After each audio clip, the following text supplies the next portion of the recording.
Hi friends, welcome back to our channel Hitaishi Raj. ಈಗ ನಾನು ದಿಢೀರಾಗಿ ತರಕಾರಿ ಬೇಳೆ ಸಾಂಬಾರು ಹೇಗೆ ಮಾಡೋದು ಅಂತ ಇವತ್ತಿನ ರೆಸಿಪಿ. ಬನ್ನಿ ಇವಾಗ ದಿಢೀರಾಗಿ ತರಕಾರಿ ಬೇಳೆ ಸಾಂಬಾರು ಹೇಗೆ ಮಾಡೋದು ಅಂತ ನೋಡೋಣ. ನೋಡಿ, ಇವಾಗ ನಾನು ಕುಕ್ಕರ್ಗೆ ಬೇಳೆ ಹಾಕ್ಕೊಂಡಿದ್ದೀನಿ. ಬೇಳೆ ಒಂದು 5 ಸ್ಪೂನ್ ಹಾಕ್ಕೊಂಡಿದ್ದೀನಿ. ಮತ್ತು ಹೆಸರುಬೇಳೆ 1 ಸ್ಪೂನ್ ಹಾಕ್ಕೊಂಡಿದ್ದೀನಿ. ಹೆಸರುಬೇಳೆ ಏನಕ್ಕೆ ಹಾಕ್ತಾಯಿದ್ದೀನಿ ಅಂತ ಅಂದರೆ ಟೇಸ್ಟ್ ತುಂಬ ಚೆನ್ನಾಗಿ ಬರುತ್ತೆ. ದಿಢೀರಾಗಿ ಬೇಳೆ ತರಕಾರಿ ಸಾಂಬಾರನ್ನ ಮಾಡೋದು. ನೋಡಿ, ನಾನು ಈರುಳ್ಳಿ ಹಚ್ಕೊಂಡಿದ್ದೀನಿ ಮತ್ತು ಟೊಮೆಟೊ ಹಚ್ಕೊಂಡಿದ್ದೀನಿ. 2 ಈರುಳ್ಳಿ ಮತ್ತು 3 ಟೊಮೆಟೊ ಹಚ್ಕೊಂಡಿದ್ದೀನಿ. ತರಕಾರಿಗಳು ಎಲ್ಲ ತರಕಾರಿ ನಿಮ್ಮ ಮನೇಲಿ ಏನೇನು ತರಕಾರಿ ಇದೆ ಆ ತರಕಾರಿನೆಲ್ಲ ಹಾಕ್ಕೋಬೋದು. ನಾನು ಹುರುಳಿಕಾಯಿ ಹಾಕ್ಕೊಂಡಿದ್ದೀನಿ, ಮತ್ತು ಕ್ಯಾರೆಟು, ಗೆಡ್ಡೆಕೋಸು, ಮತ್ತು ಆಲೂಗಡ್ಡೆ, ಬದನೆಕಾಯಿ, ಈ ಥರ ಎಲ್ಲ ತರಕಾರಿನೂ ಮಿಕ್ಸ್ ಮಾಡ್ಕೊಂಡಿದ್ದೀನಿ. ಮಾಡ್ಕೊಳ್ಳೋದು ಮಸಾಲೆ ಸಾಂಬಾರು, ತರಕಾರಿ ಸಾಂಬಾರು ಅಂತ ಅಂದರೆ ಅದಕ್ಕೆ ಮಸಾಲೆ ರುಬ್ಬಿ ಹಾಕ್ಬಿಟ್ಟು ಮಾಡ್ತೀವಲ್ವಾ. ಇದು ದಿಢೀರಾಗಿ ಏನೂ ಇಲ್ಲ, ಹಾಗೆ ಮಾಡೋ ಅಂಥ ಸಾಂಬಾರು. ತುಂಬ ಟೇಸ್ಟಿಯಾಗೂ ಇರುತ್ತೆ.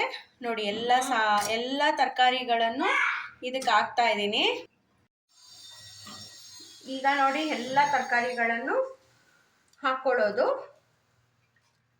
ತರಕಾರಿ ಹಾಕೊಂಡ್ಮೇಲೆ ನಾವು ಹಚ್ಚಿಟ್ಕೊಂಡಿರ್ತೀವಲ್ವಾ ಈರುಳ್ಳಿ ಮತ್ತು ಟೊಮೆಟೊ, ಇದನ್ನು ಕೂಡ ಕುಕ್ಕರ್ಗೆ ಹಾಕ್ಕೊಂಡು ಬಿಡೋಣ. ಈರುಳ್ಳಿ ಮತ್ತು ಟೊಮೆಟೊ ಎಲ್ಲ ಕುಕ್ಕರ್ಗೆ ಹಾಕ್ಕೊಳ್ಳೋದು. ಈಗ ಇದಕ್ಕೆ ಎಷ್ಟು ಬೇಕೋ ಅಷ್ಟು ನೀರು ಹಾಕ್ಕೊಳ್ಳೋಣ. ಇದಕ್ಕೆ ಒಂದು 2 ಗ್ಲಾಸ್ ಅಷ್ಟು ನೀರು ಬೇಕಾಗತ್ತೆ. 2 ಗ್ಲಾಸ್ ಅಷ್ಟು ನೀರು ಹಾಕ್ಕೊಳ್ಳೋಣ. ನೀರು ಹಾಕ್ಕೊಂಡ್ವಿ. ಈಗ ಇದಕ್ಕೆ ಸ್ವಲ್ಪ ತರಕಾರಿ ಬೇಯಕ್ಕೆ ಹಾಕ್ತೀವಲ್ಲ, ಅದಕ್ಕೆ ಸ್ವಲ್ಪ ಉಪ್ಪು. ಈಗ ಸ್ವಲ್ಪ ಬೇಯೋದಕ್ಕೋಸ್ಕರ ಉಪ್ಪು ಹಾಕ್ಕೊಳ್ಳೋಣ. ಅರಿಶಿಣ, ಟರ್ಮರಿಕ್ನ ಸ್ವಲ್ಪ ಇದಕ್ಕೆ ಆ್ಯಡ್ ಮಾಡಿಕೊಂಡು ಈಗ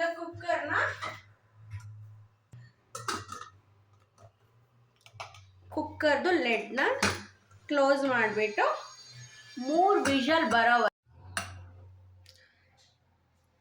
ಈಗ 3 ವಿಷಲ್ ಆಗಿದೆ. ಈಗ ನೋಡಿ, ಈಗ ಕುಕ್ಕರ್ನ ಓಪನ್ ಮಾಡೋಣ. ನೋಡಿ, ಸಾಂಬಾರು ಈಗ ರೆಡಿ ಆಗಿದೆ. ನೋಡಿ, ಇವಾಗ ಇದಕ್ಕೆ ನಾವು ಮನೆಯಲ್ಲೇ ಮಾಡ್ಕೊಂಡಿರ್ತೀವಲ್ಲ ಖಾರದ ಪುಡಿ, ಅದನ್ನು ಆ್ಯಡ್ ಮಾಡಬೇಕು. ಎಣ್ಣೆ ಹಾಕೋಣ.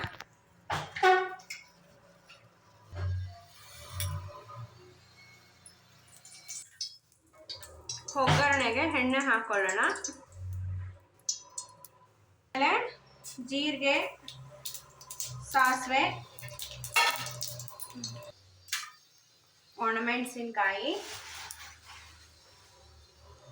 ಈಗ ಬೇಯಿಸಿರೋ ಅಂತ ಈ ಸಾಂಬಾರು,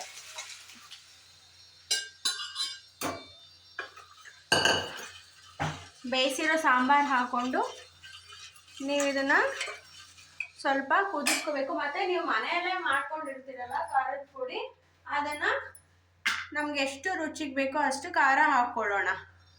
ಖಾರ ಹಾಕ್ಕೊಂಡು ಇದನ್ನು ಇದ್ರ ಜೊತೆಗೆ ಮಿಕ್ಸ್ ಮಾಡೋಣ.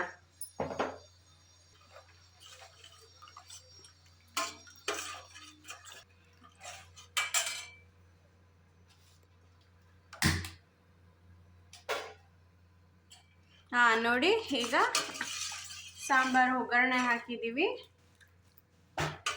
ಖಾರದ ಪುಡಿನೂ ಹಾಕಿದ್ದೀವಿ. ಈಗ ನಾವು ಆವಾಗಲೇ ಸ್ವಲ್ಪ ಉಪ್ಪು ಹಾಕಿದ್ವಿ. ನೀವು ನೋಡ್ಕೊಳ್ಳಿ, ಕರೆಕ್ಟಾಗಿದ್ದರೆ ಬೇಡ, ಕರೆಕ್ಟಾಗಿಲ್ಲ ಅಂದರೆ ನೀವು ಸ್ವಲ್ಪ ಉಪ್ಪು ಹಾಕ್ಕೊಳ್ಳಿ. ಇನ್ನೊಂದು ಸ್ವಲ್ಪ ಉಪ್ಪನ್ನ ಆ್ಯಡ್ ಮಾಡ್ಕೊಳ್ಳಿ. ನೆಕ್ಸ್ಟು ಇದಕ್ಕೆ ಸ್ವಲ್ಪ ಕೊತ್ತಂಬರಿ ಸೊಪ್ಪನ್ನ ಹಾಕ್ಕೋಬೇಕು. ಕೊತ್ತಂಬರಿನ ಹಾಕ್ಕೊಂಡ್ವಿ. ಈಗ ಇದು ಚೆನ್ನಾಗಿ ಕುದಿಬೇಕು. ಮತ್ತು ನಿಮ್ಗೆ ಎಷ್ಟು ಬೇಕೋ ಅಷ್ಟು ನೀವು, ನಿಮಗೆ ಕೆಲವರು ಸ್ವಲ್ಪ ಗಟ್ಟಿಗೆ ಸಾಂಬಾರು ಇರಬೇಕು ಅಂತ ಗಟ್ಟಿಯಾಗಿ ಹಾಕ್ಕೊಳ್ತಾರೆ, ಕೆಲವ್ರಿಗೆ ತೆಳ್ಳಗಿರಬೇಕು ಸಾಂಬಾರು, ಆಗ ತೆಳ್ಳಗೆ ಊಟ ಮಾಡ್ತಾರೆ. ಆ ಥರ ಇರೋರು ನಿಮ್ಗೆ ಎಷ್ಟು ಬೇಕೋ ಅಷ್ಟು ನೀವು ಯಾವ ಇದ್ರಲ್ಲಿ ಊಟ ಮಾಡ್ತೀರೋ ಹಾಗೆ ಅದಕ್ಕೆ ನೀವು ಸಾಂಬಾರ್ಗೆ ನೀರು ಹಾಕ್ಕೊಂಡು ಕುದಿಸ್ಕೋಬೋದು.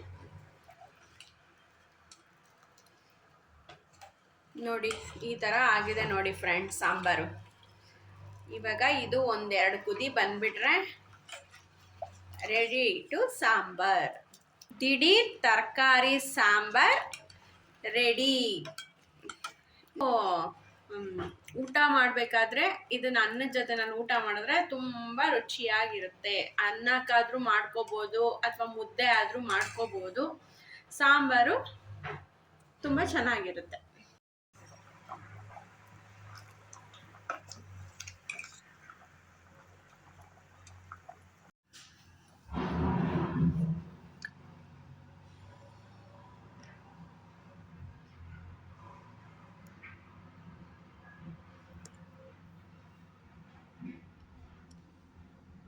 Thank you for watching. Please share, like, subscribe.